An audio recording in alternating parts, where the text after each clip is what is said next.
Okay, Paul, so you're going to be speaking at PHP UK in February 2026, and the talk has got an AI theme to it. Is that right? It certainly does has an AI component to it, Dave. Yeah. So the project, it started out as a bit of a side project, where there's a podcast I'm a fan of called "What Did You Do Yesterday." It's a bit of a niche podcast, but I was looking at a way to do something like have a searchable transcript archive of this particular podcast. And as developers, I think we all have far more side project ideas than will ever see the light of day. But one of the nice things, I guess, with AI is that it's become a lot easier to get these things over the line. So in this case, cracked open my editor, my AI assistants, and just started describing the very loosest, formless, vibe coded way you could do it. I want this thing. Can you go away and build it? Got something that looked proof of concept relatively quickly, at which point then I was hooked. I was in. So I was like, right, I'm gonna see this over the line. I started iterating on it. And this was when, the 80-20 rule, the 20% here was taking an awful lot of time and a lot of effort. And that's where a lot of the learnings have come from that'll be going on in this talk to discuss where exactly the AI assisted development versus vibe coding line is, what looks really great, but then can cause you a lot of hassle if it's not structured correctly, how to recognize these things, what tools are good to use, what tools can be avoided, and how it's possible to do all of this stuff within a PHP environment. I think when we look at AI tooling, whenever the fantastic new AI model or wonderful AI interface comes out, you crack it open and it's a .py files, and okay, I need to go and fight with Python virtual environments and whatever fun I need to do, But it's possible with PHP to do a lot of these, to leverage a lot of these tools without having to, go off and, I don't know, become a Django developer or something to stay in a pure Python environment. That sounds really cool. That's So it's the AI using AI to help you code. Have you got any idea just how much it's sped up, to get you to your end point? Well, technically infinity, as I don't think I would have done this if I had to do it all myself. It's a great question, but it's really, really sort of like a sawtooth pattern, I would say, because, let's say I wanted to do something simple like I have an RSS feed of all of these podcasts. I want to ingest them all in an interface somewhere where I can see them. I can click in, I can see the transcripts, I can trigger them, I can delete them, I can do whatever. Getting that interface up and running, that kind of basic CRUD interface, it almost one-shots that sort of stuff where, in the past, okay, maybe you use something like Filament and Laravel, it's quicker than it used to be, but, it's not non-trivial, whereas this stuff just appears. And that, I think, is great for the dopamine part of your brain to suddenly see, well, something is actually here where there was nothing a minute ago, so actually this is viable, I can go with this, and now I have something in my hands I can work on. So it's certainly sped up in those areas. Then I would find it starts to get a little bit slower, where, say, you want to get into some of the meatier stuff. So I'm working on something like a pipeline where, okay, I have a particular episode and I want to do something with it. I'm going to need to download it, save it somewhere. Then I'm going to need to transcribe it. Then I'm going to need to go and aggregate it in a certain way that I can send it off to generate the embeddings, because I'm going to do vector search. I want it to be sort of semantic, because, if you're searching an archive of a podcast, you might half remember something that was said, but you want something that's semantically close to it. So there's all these kind of different steps in the pipeline. And again, in keeping with the vibe coding approach, I say, well, just go, here's the bullet points of what I want you to do. Go away and do it. I'll have my dinner or whatever, come back to this in a while. And it looks like it's working. And then you dig into it and you say, well, this isn't quite right. You're doing I don't know, you're swapping out bad strings for good strings in the wrong part of the pipeline. It's being overwritten, or the embedding isn't quite right, or whatever it is. And you give feedback to the AI, not looking at the code, just go away and it's doing it. And it starts to look like it's getting better.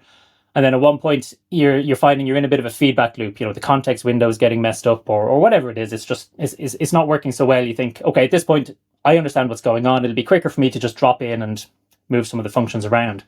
And in my case, I found that I had gone through a couple of iterations where the AI had a transcription job, and it had a cleanup job, and it had all of these different jobs, which in my head conceptually, lovely jobs, pipeline them all, brilliant, away we go.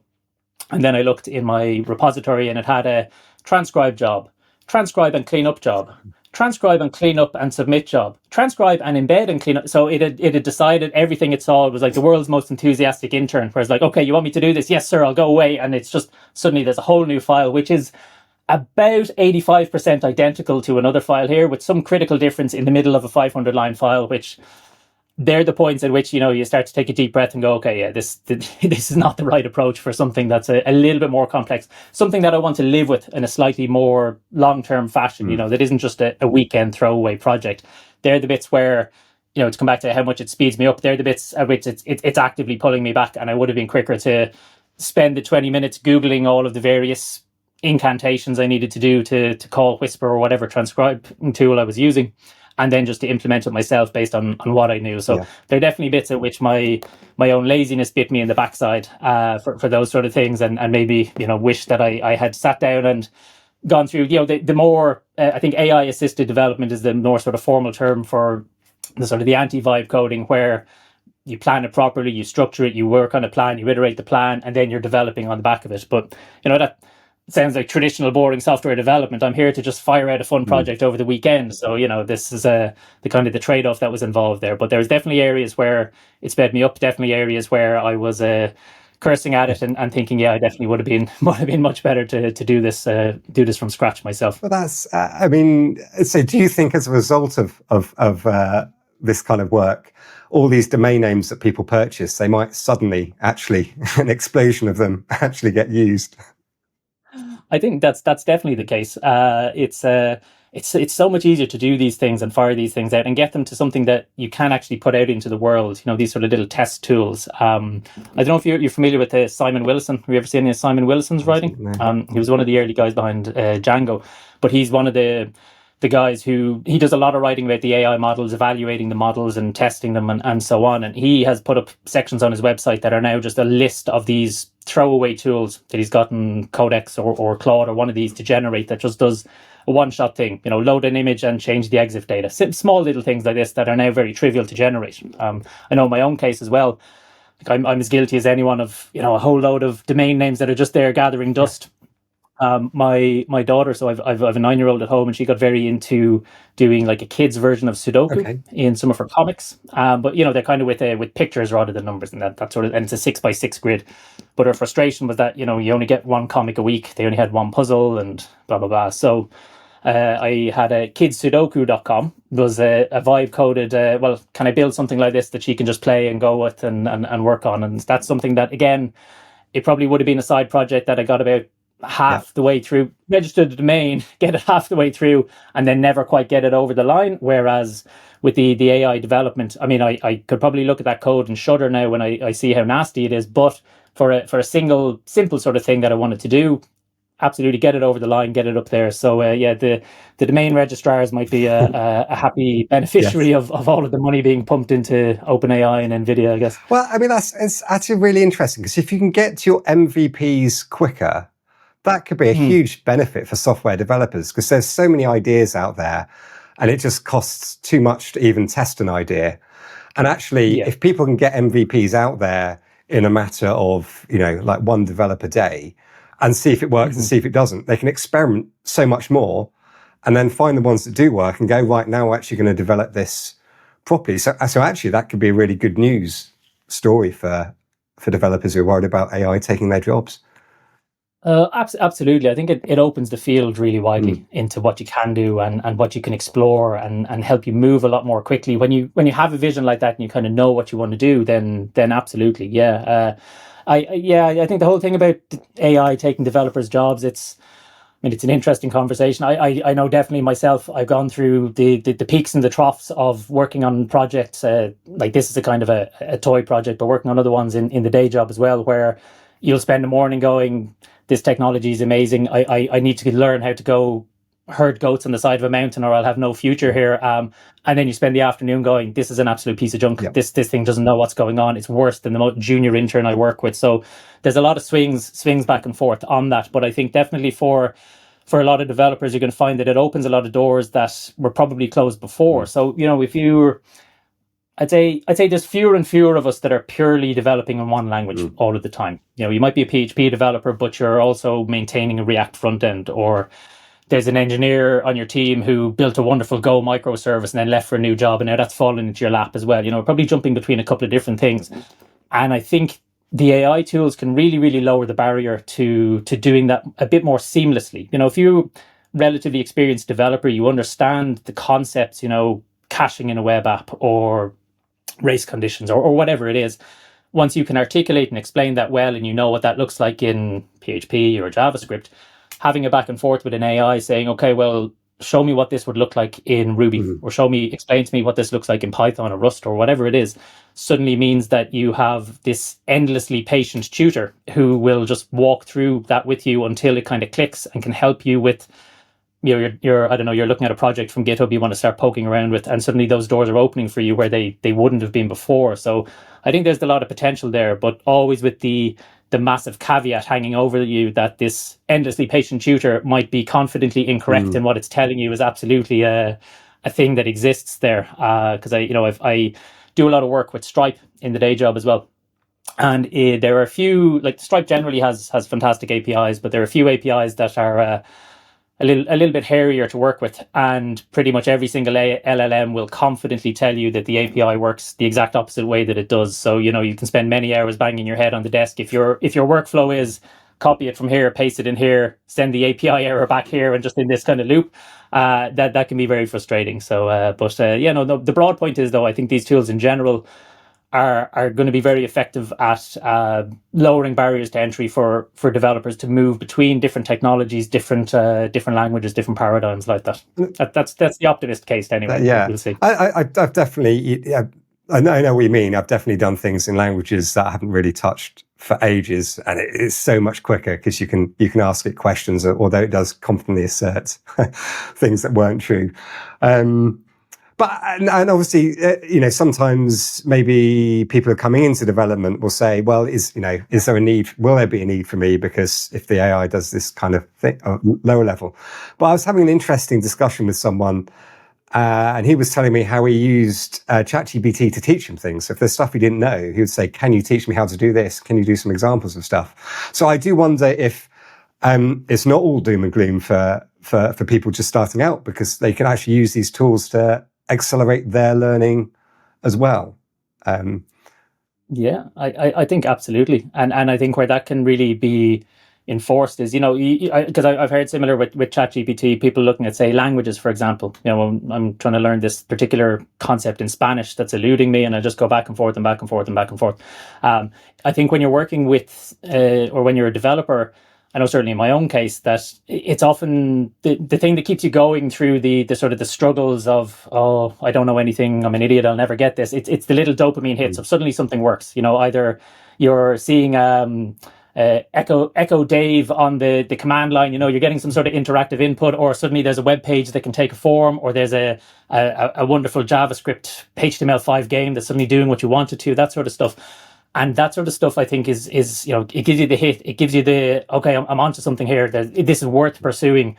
The little sort of achievement during your training or your learning. And I think with AI, particularly for junior developers, yeah, absolutely, you can get to a point where the AI is giving the junior developers enough scaffolding, but saying, okay, well, we now here's this boilerplate app. So you're not hitting the wall of frustration where this library doesn't exist on my OS. You're going kind of camel shaving all the way down to just do one simple thing at this level, and you're frustrated by the fact that there's a permissions issue on your system folder, something completely unrelated to what you're trying to do. The AI can say, no, all right, here you go. There's a lovely sandbox that is already at this level. What you want to do is X. Let's just start building from X. And you're not dealing with, you don't need to become a master in all these kind of different system incantations. And because we've had quite a few people in our work who started on a more consulting side of the business, and then want to flesh out some developer muscles to kind of, get the sort of the full thing. And some of them get horrifically frustrating experiences just trying to get from 0 to 1, trying to get a development environment running on, maybe it's a Windows machine, and whatever particular they're talking to one of the developers who's only ever worked in Linux land with Nginx, and so I think this is where in the Laravel world, tools like Herd certainly help with that, to kind of get you away from the sort of the abstraction, layer of abstraction, I guess. And I think the AI can do that at much grander scale. So it's yeah, again, we're finding a lot of the positive cases for AI here, and why it's not going to take all our jobs and leave us all useless over the next couple of years. So hopefully that'll be the way it shakes out. Yeah, hopefully so.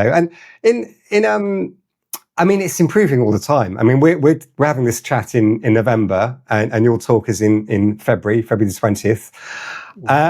I mean, you might have to rewrite your talk in 2 months. It could have. Yeah. I mean, I could be standing up there to talk about all these wonderful challenges and find that by that stage, my entire app could be one-shotted perfectly in ChatGPT. So yeah, I don't know. Maybe February 19th, I'll be asking the AI to rewrite my presentation for me and see how that comes out. Yeah.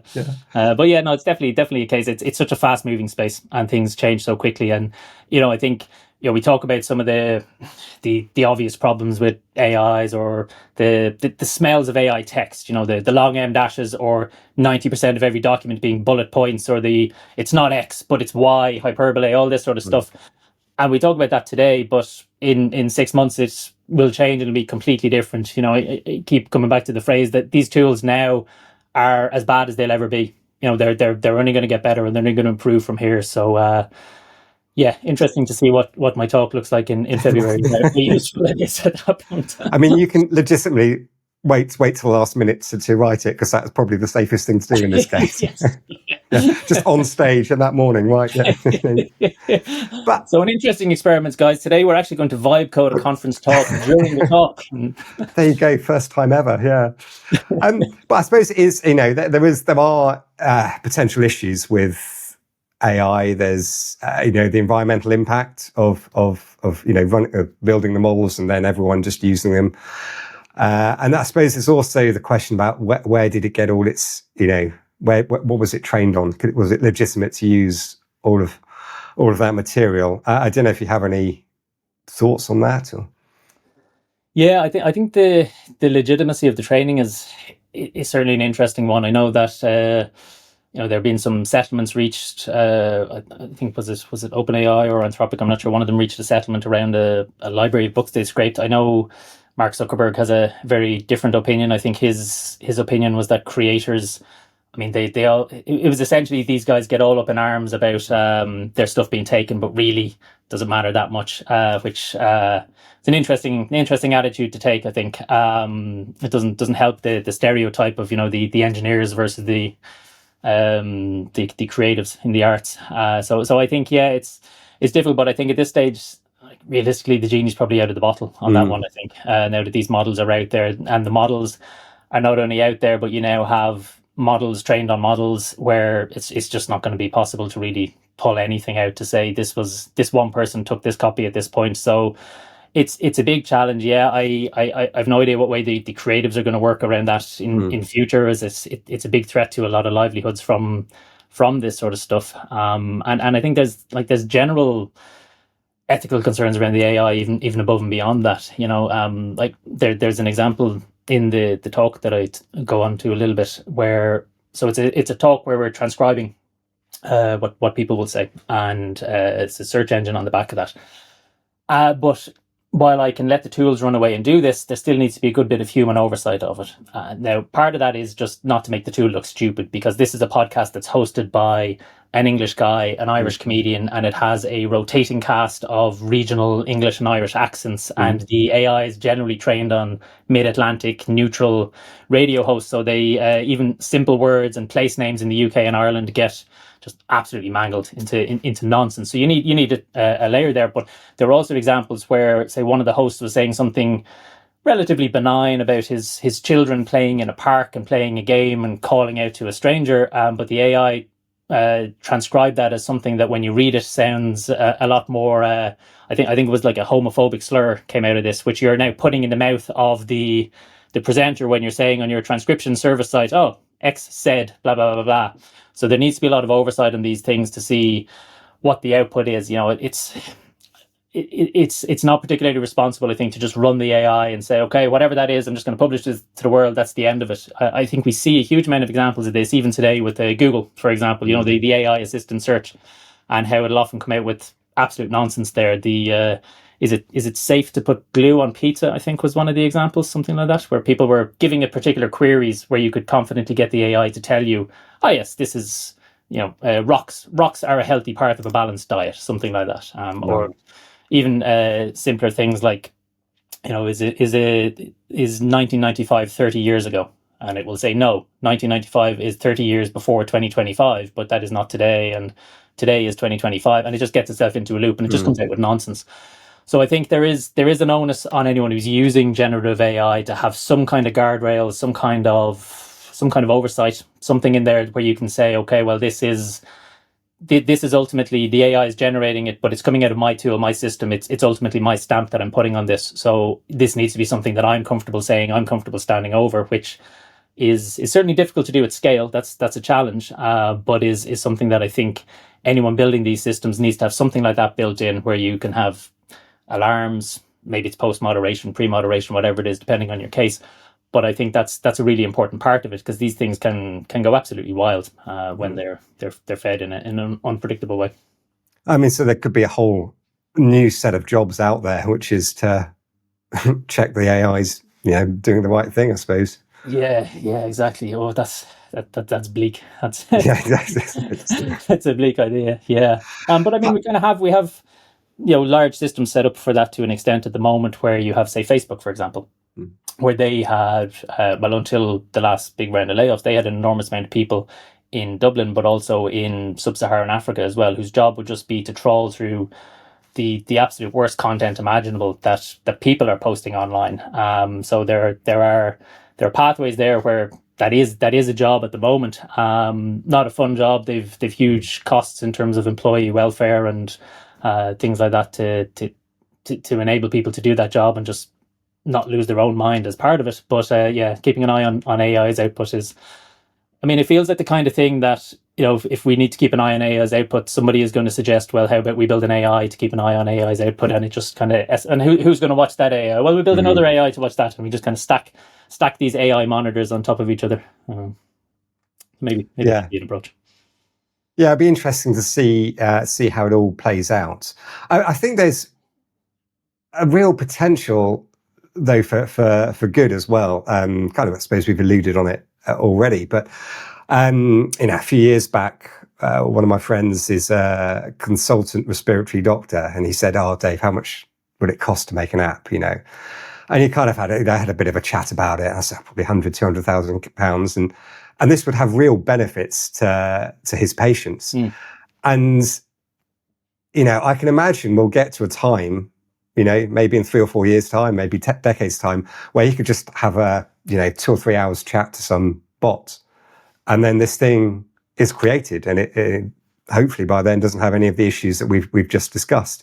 And so it is a huge enabler potentially if that ever gets realized. I suppose there's many reasons why it might not, but obviously, what would we do for jobs? I don't know, but it's, when you look at the wider society level, isn't it better that, doctors can quickly put together something that will have huge, patient benefits? I was recently in Austin, Texas, and I got in one of these Waymo self-driving taxis. I think that they were honestly so much safer than the human equivalents, and it's just, it's incredible to see where it will all go. Yeah, absolutely. And when you're sitting in your Waymo, you weren't necessarily worrying about the poor taxi drivers who'd been put out of their job at that moment. There's always going to be challenges like that. And I think your point about the app for your doctor friend is a great one. I mean, things like Lovable are basically built on that assumption that things will get easier and easier to just sit down and talk with a chatbot for a while. And I think Lovable at the moment is purely websites, but it's not a million miles from there to a React app that compiles or whatever it is. Because we see a lot of that. That similarly, I've worked with a lot of people who in the past they have, I don't know, small microsites they need to spin up, or a little page to collect payment or something like that. And in the past, it's a development job that might take a couple of days, might take longer. Maybe there's a custom domain. There's all these kind of little fiddly bits, and exactly as you say, someone sits down for 20 minutes, half an hour, one of these bots, and it can enable someone who is not even, wouldn't consider themselves remotely technical, aren't even touching the keyboard, it's purely a voice thing, and suddenly this thing exists and it's out there in the world. So yeah, I think there's definitely a net positive there. Now, what that's going to look like for us more selfishly as developers on the back end of that, who used to build those little sites and those little things, is a different question. I guess there's going to be plenty of work there cleaning up after the AIs are doing the more advanced, more bespoke stuff, or finding the gaps where the AI doesn't work particularly well. I think the AI is brilliant when it's walking down a path that's been trodden 100,000 times before. If you want to do something novel or unique, or maybe a little bit left of best practice. Maybe we want to take these two APIs and plug them together in a way that, they probably shouldn't do that way, but they will, and they'll achieve our goal really successfully. The AI is probably going to be less and less useful at that. So I think that's where creativity in the developer sense is probably going to be more and more important. Because again, what we see with the AI, because it's trained on a huge amount of public material as well, it can be a little bit slow to update as well as new capabilities and new things become available. I was looking recently at, say, some of the new features in PHP, and looking at, over the last years since PHP 8 came out, it's whatever, 5 or 6 years ago, but there's a lot of features in it that since 8.2, 8.3, that a lot of people aren't necessarily using day to day, that would make their life a lot easier. So for me, I love the promoted properties in a constructor. I don't have to define all the visibility and setting it nice and easy. But I went to each of the AI models and said to it, okay, can you give me a class, whatever, user class that'll take a name, first name, last name, and email. Give me the basic boilerplate to do this. And every single one of them came back with short explanation, Gemini, short explanation, and here's your code snippet. But it was in the old format, as you would have written it in whatever, the PHP 7 versions. And all of them came back with the same thing, essentially. I went back to each of them and says, okay, but what about using these promoted properties? Would that not tidy it up? Every single one of them came back with, brilliant, yes, absolutely, that is much better, it's much more efficient, we should do that, let's do it. And then went back to each of them and say, well, okay, but you knew this was the best option, it's very efficient, yet you gave me the other option, so why did you do that? And I got a nice long explanation. The one from Claude was particularly good, as it essentially boiled down to, well, I did know the better version, but there's so much more material out there on the old one. It was effectively out of habit. This was easier to do, so I didn't do the newer, better one. And I think this is the moment as developers, when you start to hear the AI actually speak with things that you would hear a developer say back to you. I know I should do it that way, but it was just out of habit. I did it this way. That's one to be a little bit more worried about. But I think the point there generally is that the AI is it gives a lot of weight to historical data, which makes sense. You want to make sure that you're recommending the safe median path and not the wild outlier.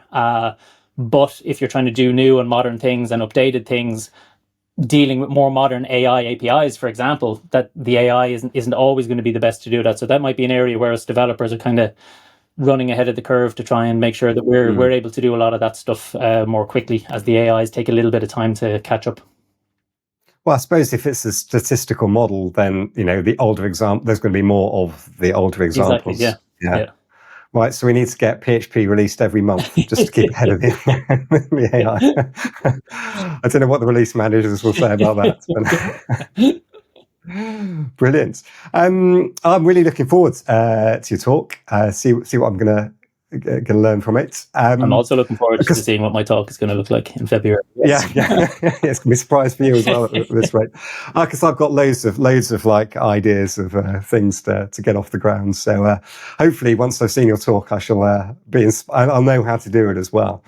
But it's not the first time you've spoken at PHP UK, is it? So what's it like speaking at PHP UK?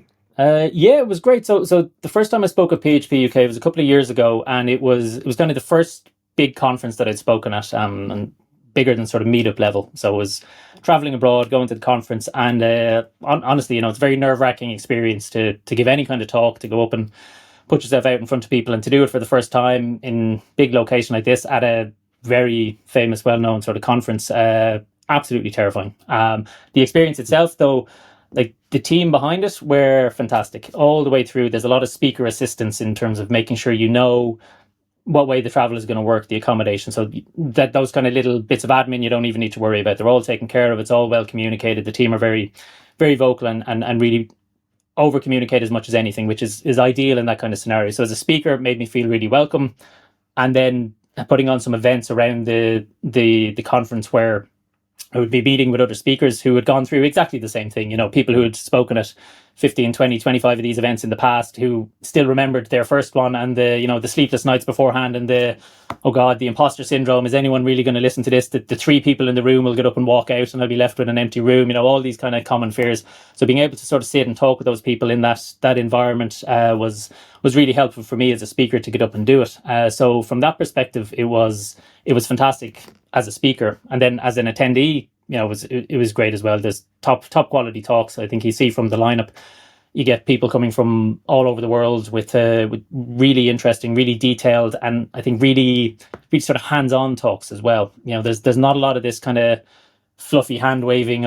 You sometimes see at conferences, wouldn't it be great if we all learn to be better developers? Let's hold hands and hope it happens. There's very concrete, well, here's how we'll work with feature X, or here's the upsides and downsides of tool Y, or here's a talk of 10 years worth of experience on the ins and outs of a particular part of the industry. Whatever it is, that it's very, very, I don't know, to use a very dry business word, it's very actionable. You're seeing something, you can go away and say, actually, yeah, I remember this. I want to talk to the team about this, or I want to put this into my own applications tomorrow. So as a conference, yeah, it's been long running, and you can see why it's long running. It has a huge amount of work goes into it, huge amount of work into the lineup, and it really shows on the day with the talks, with the sort of the everything ancillary around the talks. The food in the hall, the coffee areas. I think the last time there was like a Mario Kart tournaments going on in the corner, but there's also the quiet area for people who just want to sit down and digest the talks without sort of the overload of 50 people talking to you. So as an experience, it was fantastic. So that's why I was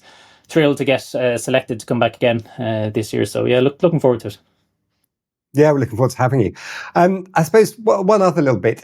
Do you ever get involved in the hallway track? And if people see your talk and they've got questions, are you open to people come along and having a chat with you between talks and stuff absolutely. like that? I mean, it's a funny thing when you're going to give a talk. For me anyway, there's all the adrenaline, there's all the mix of terror and fear. This is going to go well. What could possibly go wrong? All of this sort of stuff. And then as soon as you finish the talk, and you get round of applause, you get a couple of questions. It's very validating when people want to ask you something, either to learn more or to challenge something you've said, where maybe they have a different opinion. It's very validating that your talk made sense and it was worth enough for people to challenge it, rather than when a talk ends and everyone just kind of politely applauds and walks away. It's like, okay, well, did it land or not? Those kind of questions are great, but then there can be a bit of a moment for a speaker where, okay, you've left the room and now that's it. It's gone. You get kind of the flush of adrenaline is gone, and now the rest of the conference moves on. So to have people come up and talk to you and say, oh, actually, I saw your talk earlier and there's been something bouncing around in my head, or I wanted to talk to you about that. Absolutely. As a speaker at a conference, I love that. I think it's great to have that engagement, and to know that you've your talk has landed with people sufficiently that they either want to know more or they want to tell you all of the ways in which you're wrong. Either way, it's a good engagement to have. So yeah, absolutely, be very, very keen to be involved in that, whatever way. And I think that's potentially like reassuring for attendees to know, because I remember I went to a conference once, and I was really interested in what they were talking about, and I kind of went up to them afterwards at the end, and I thought, will they really want more questions about this? And in the end, got out of laptop. We probably started talking for like half an hour afterwards with examples and everything. And I thought, God, I might, is this rude of me? But actually, when you see it on the other side, there's almost like no greater compliment than somebody is interested in whatever you've talked about. So I would urge, people at conferences, if a speaker said something and you're interested in it, go up and ask them. Okay, maybe they'll say, look, I really want to see this talk, so I can't talk now. But I wouldn't be afraid to do it, because, I bet everyone speaking at PHP UK will be more than delighted to answer questions about it. Absolutely, yeah. And I think it works well for the speakers as well, because inevitably the more people you speak to, you're going to get someone who mentions, why did you use this tool and not this tool? And it'll be something you've never heard of or you never come across. So as a speaker, you'll get to take away a lot from it as well. So yeah, absolutely, I'd more than echo that. I think whatever way, I'm not sure about PHP UK this year. I mean, is it that speakers will have some kind of badge, or you're just identified by your face, or when there's a big crowd, and I don't know what way it'll be made so it's easy to pick people out. But yeah, absolutely. Yeah. I think it'd be great for anyone who has any kind of questions to come and talk to the speakers afterwards, as it makes the conference, and from a speaker's perspective, it's great to know that your talk was interesting enough to provoke some kind of reaction. I think that's really all you can ask for. Yeah, I think normally the badges will have a different stripe depending on whether people are organisers or speakers or attendees or sponsors. So that's great. really looking forward to your talk on 20th of Feb, 2026. I will probably have many questions myself. So, so thanks very much. And well, good luck with however many evolutions of the talk you'll have to go through by the time we get there. Thanks very much. Yeah, no, looking forward to it. Cool. Thank you.